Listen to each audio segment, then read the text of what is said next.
Hello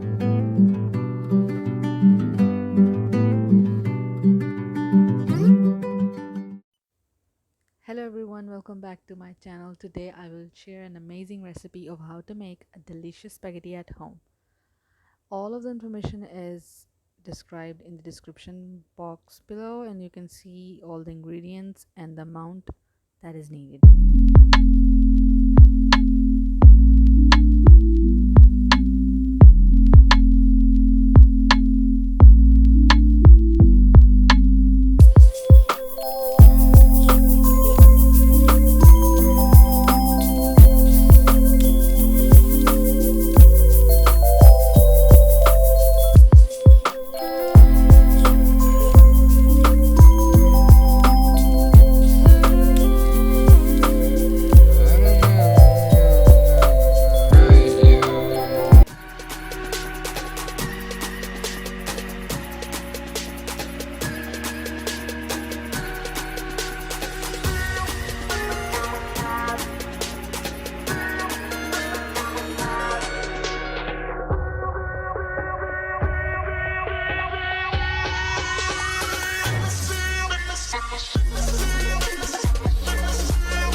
So you have to cut everything in long strips because that's what you do when you're making a spaghetti, and you can add peas for more flavor.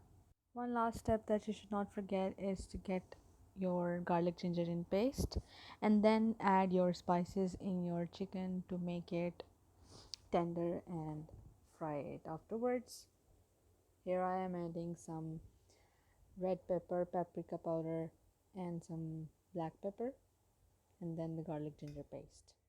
A spoon of vinegar to soften the chicken so that it gets faster, and some lemon.